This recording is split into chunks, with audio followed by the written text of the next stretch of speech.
Hey, Jackie's here. Yo, Jackie. Hey, you want to give me a hand here? Dag says I'm not supposed to lift anything heavy. Yeah, well then you should have no problem there, pal. Oh!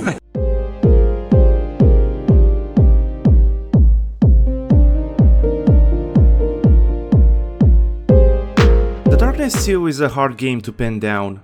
It's a first-person shooter through and through, but the core of the gameplay revolves around disemboweling people with Jackie's demonic limbs. It's a mob story at heart, but there's a much bigger focus on cultist, satanic black magic shit and the heartbreaking love story between Jackie and his dead girlfriend. It's a mishmash of normally incompatible elements, and that's what makes The Darkness 2 one of the more unique games of the last decade, and maybe even today. Anyway, let's jump into this game that I totally knew I owned on Steam prior to starting this project and see what makes it so special. You ever get the balls to actually talk about all this? Come see me in my room. The Darkness 2 story takes place a couple of years after the original. Jackie Estacado, now the boss of the Franchetti Crime family, is leading a relatively peaceful existence, dining in fancy Italian restaurants and hanging out with mafia tropes. Since the events of the original, which saw Jackie possessed by a demonic entity called the Darkness and avenging his girlfriend, he's somehow managed to suppress the darkness and come to terms with Jenny's death. If you haven't played the original, don't worry, the intro cinematic tells you everything you need to know. Anyway, Jackie's life is once again turned upside down when the restaurant he was dining at is attacked, and the Darkness resurfaces hungrier for gangster organs than ever. After escaping the ambush and reuniting with his merry band of Donnie Brasco rejects, Jackie decides to find out who was responsible for orchestrating possibly the biggest gangland cockblock in the history of the American Mafia. Hi, Jackie.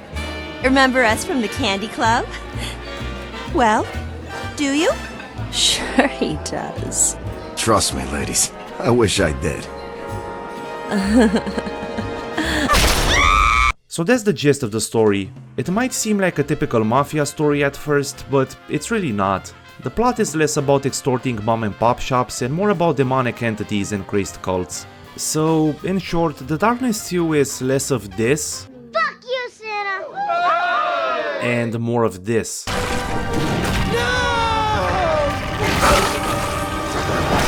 It was Eddie who heard it. I was otherwise engaged at the time.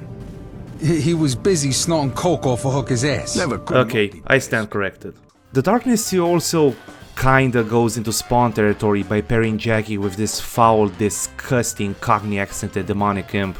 Anyway, I'll address some of the story stuff later in the video, so for now, let's go through the usual routine and talk about the presentation.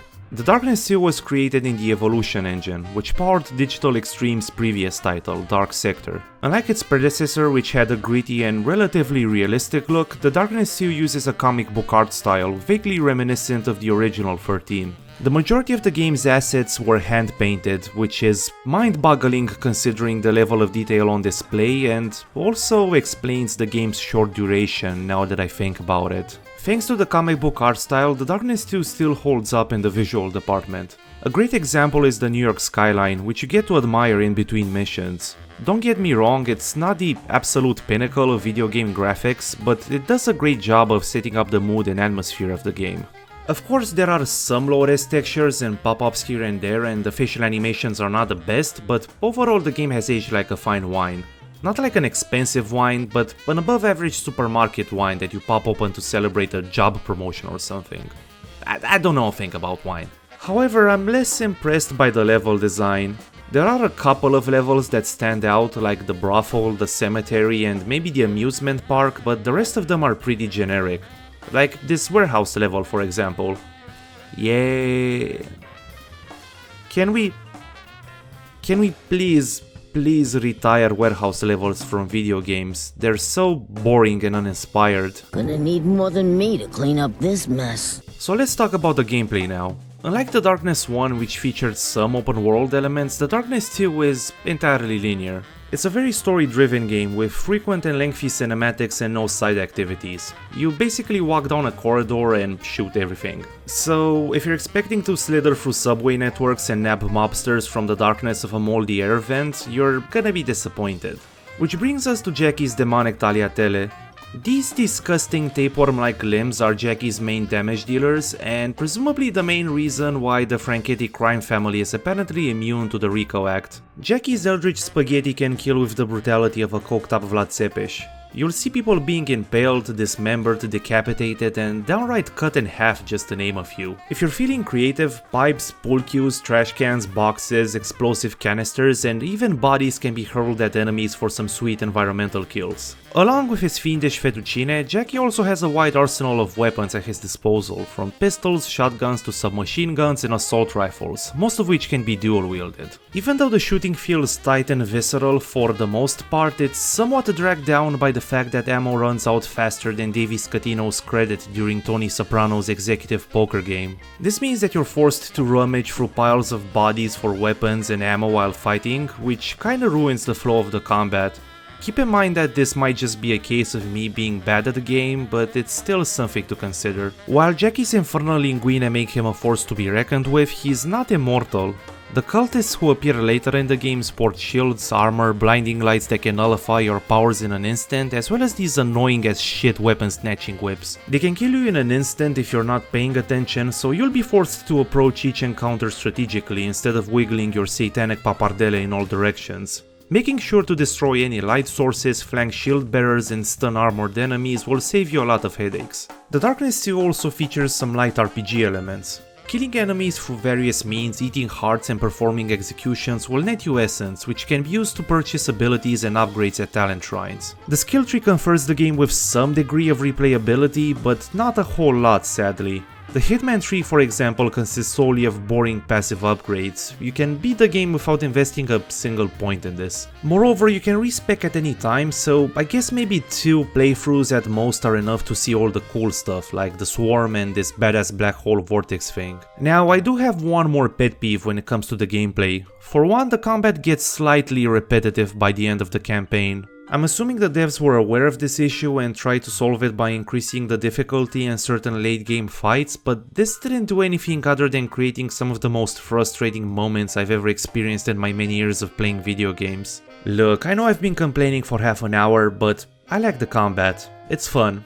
I can't really think of a game with a combat system as chaotic as this one, apart from Doom Eternal maybe, but I haven't played that one, so yeah. Now, The Darkness 2 isn't all gore and destruction, it has a lot of quiet moments too, and this is when the game's writing, voice acting and story shine. Without spoiling anything, there are some cool story segments where Jackie finds himself in a mental hospital that make you question whether or not everything that's happening is real. In between missions, you can hang around in Jackie's penthouse and talk to side characters. Most of them are essentially stock mafia tropes, but man, they're so fun to listen to, I swear to God. You know, his father went crazy all them years ago. Maybe it's Herod, Harada, Hiroshiri, you know. How about the fuck you say that jeans thing? You know. I wonder about all those moments lost in time. Like tears in the rain. Then I'm like, fuck it, make a sandwich, it'll be okay. This jackass the other day tries to sell me a computer. What the fuck do I want with a computer? Way down some computer salesman at the bottom of a river? I just don't think people should laugh at a guy just because he's into comic books and video games. I think it's a healthy exercise for the imagination. So don't look so surprised when I rip your fucking nose off because you smiled at me. I know what you're thinking! It's rare for a story to make a group of murderous goons relatable and even endearing, which is a testament to the quality of the writing. I was expecting some sort of huge betrayal or twist, which is typical of these kinds of stories, but no, the plot doesn't go in that direction. These guys stick with Jackie until the end. The Brosa Nostra, am I right? One character that subverts the 2-bit New York gangster trope is Jackie himself. I didn't shove all those Sopranos references into the video for nothing, by the way. The writers spent a tremendous amount of time working on Jackie's tone, with director Douglas Carter comparing him to Tony Soprano, a, quote, badass character who has to face a lot of internal struggles. I understand what they were trying to do, but Jackie is nothing like Tony Soprano for one big reason. Tony Soprano was an irredeemable monster by the end of the series, while Jackie is, well, Jackie's a sweet boy. For a demonic tentacled mobster at least. He's done some pretty fucked up shit, as you'll find out from his anecdotes, but his actions aren't the result of some deep-rooted character flaw. He doesn't do anything out of malice or envy like Tony Soprano, he's purely reactive. I mean, okay, I realize you can't run the most powerful crime family in New York without busting a few kneecaps, but we don't see Jackie doing that, so... Anyway, it doesn't matter, I'm getting sidetracked. Then there's his relationship with his dead girlfriend Jenny, which is in many ways the heart and soul of the story. What can I say, it made me shed a few tears. More than a few actually. For a game as gory and violent as this one, it's surprisingly emotional. You can go from disemboweling cultists to dancing with the ghost of your girlfriend and back in the course of a few minutes. You almost forget that there's a cosmic demonic entity lurking inside you during the story's quieter moments. That wraps up my review of The Darkness 2. It's okay. The gameplay is fun and the story is compelling. It has its problems, but it's worth a shot if you find yourself with some free time during the weekend and you don't know what to play. I'm just out of a string of depressing games, so I feel like playing something more lighthearted for the next video. Feel free to drop some names in the comments, because frankly, I'm out of ideas. Thanks for watching. As always, please consider hitting the like button and subscribing for more content. I'll see you next time. Every little turd regular on the street thinks he's connected because he's seen The Godfather. Like a bunch of actors dicking around in a fucking documentary or something. What's with all these punk rock hooligans? Back in my day, we used to make that kind of noise. It was called a chainsaw. Guns are too complicated nowadays. What the fuck would I want with a safety catch? If it was supposed to be safe, it'd be a fucking fishing rod. How could I know how old I am? It keeps changing all the time. I knew this guy, Vito something or other. Me and him did some time in the 50s. Boy, could that kid jack a car. As long as I ain't in the obituaries when I read the daily paper, I'm okay. Back when I got my start, the car was a couple of bucks and ran forever. Even when you switched it off. You gotta get me a new birth certificate. The last one expired. This jackass the other day tries to sell me a computer. What the fuck do I want with a computer? Way down some computer salesman at the bottom of the river? Things ain't the way they was no more. What the fuck is wrong with this place? This town's gonna shoot.